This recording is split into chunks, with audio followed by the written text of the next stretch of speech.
semuanya. Coba bayangin deh, di usia 70 tahun, ada seorang dokter perempuan yang berasal dari Nusa Tenggara Timur yang masih semangat keliling Indonesia, ngomong di depan publik, dan juga memperjuangkan isu yang sampai sekarang masih banyak orang sungkan untuk ngebahas. Siapa sih beliau? Yap, beliau adalah Dr. Nafsiamboy, SPA, MPH. Ya, beliau bukan hanya sekedar seorang menteri, tetapi beliau juga merupakan sosok yang disiplin, berani, dan juga mempunyai jiwa yang besar untuk kemanusiaan.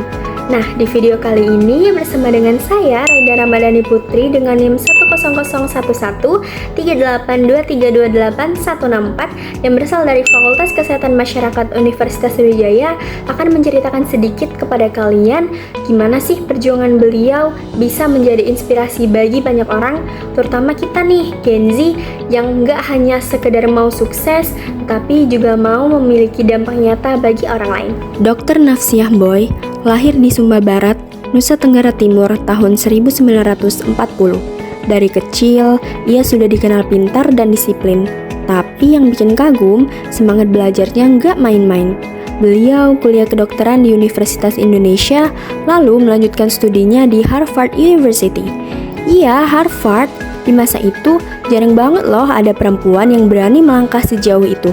Tapi Nafsiamboy nunjukin kalau mimpi besar nggak kenal batas, asal kita mau bekerja keras setinggi mungkin. Setelah menjadi seorang dokter, Nafsia nggak cuma kerja di rumah sakit, namun beliau turun langsung ke masyarakat, terutama di daerah-daerah terpencil. Karena itu, beliau paham banget realita kesehatan di Indonesia, dari yang punya fasilitas lengkap sampai yang minim banget. Karirnya semakin meluas waktu ia aktif di Komnas HAM dan Komisi Perlindungan Anak.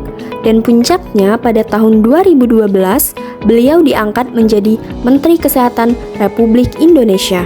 Waktu itu banyak yang terkejut, tapi dalam 2 tahun masa jabatannya, beliau berhasil memperkuat program Jaminan Kesehatan Nasional atau JKN yang sekarang kita kenal sebagai BPJS Kesehatan. Selain itu, beliau juga menjadi salah satu suara paling vokal dalam penanggulangan HIV/AIDS bahkan di forum internasional. Tapi perjalanan beliau nggak selalu mulus. Sebagai seorang perempuan di dunia politik dan kesehatan yang didominasi laki-laki, Nafsia seringkali diragukan, bahkan dikritik karena keberaniannya membahas hal-hal yang dianggap tabu. Waktu beliau aktif memperjuangkan isu HIV/AIDS, banyak sekali pihak menentang karena menganggap itu topik yang tidak pantas untuk dibicarakan di publik. Tapi justru di situ kelihatan karakter kepemimpinannya, tegas tapi berempati. Beliau tetap maju, tetap berbicara, karena percaya bahwa setiap orang berhak atas kesehatan dan perlakuan yang manusiawi. Itu bukan cuma soal medis, tapi juga soal keberanian moral. Kalau kita perhatikan, Dr. Nafsiamboy itu punya cara memimpin yang keren banget. Beliau selalu haus belajar, terus berkembang dan gak pernah merasa cukup dengan ilmu yang sudah dimiliki. Itu yang bikin beliau punya visi luas dan pandangan yang dalam soal kesehatan dan juga kemanusiaan. Yang dikagumin juga, beliau gak takut buat ngubah cara pikir orang lain. Di saat banyak yang masih menutup mata soal isu HIV/AIDS, beliau justru maju paling depan dan mengajak masyarakat untuk lebih terbuka. Beliau juga mempunyai tujuan yang jelas, pengen Indonesia yang sehat, adil, dan manusiawi. Dan beliau membuat semua orang di sekitarnya ikut merasakan menjadi bagian dari tujuan itu. Beliau bukan tipe pemimpin yang kerja sendirian, kolaborasi dan kebersamaan selalu menjadi kuncinya. Dan yang paling menarik, beliau selalu melihat masalah kesehatan dari banyak sisi, bukan cuma soal penyakit, tetapi juga soal pendidikan, ekonomi, dan hak setiap orang untuk hidup layak. Kalau dipikir-pikir, gaya kepemimpinan kayak ini tuh sejalan banget sama pandangan Peter Senge tentang pemimpin pembelajar yang terus tumbuh, berpikir luas, dan mengajak orang lain untuk berkembang bersama.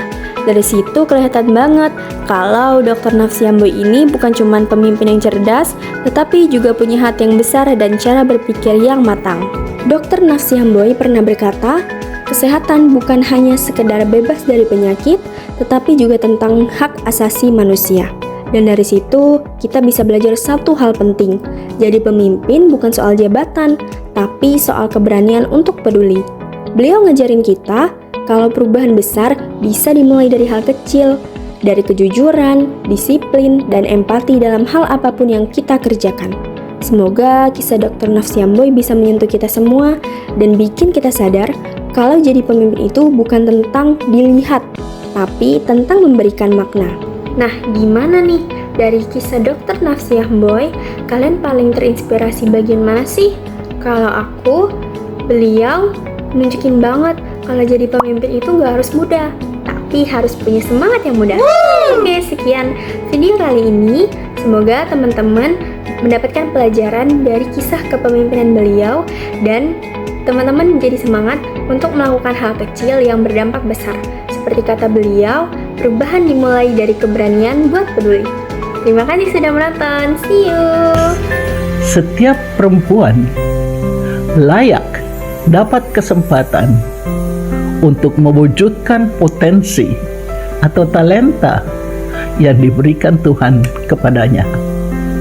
Bagi saya, ini berlaku untuk perempuan, tapi juga untuk laki-laki. Terima kasih.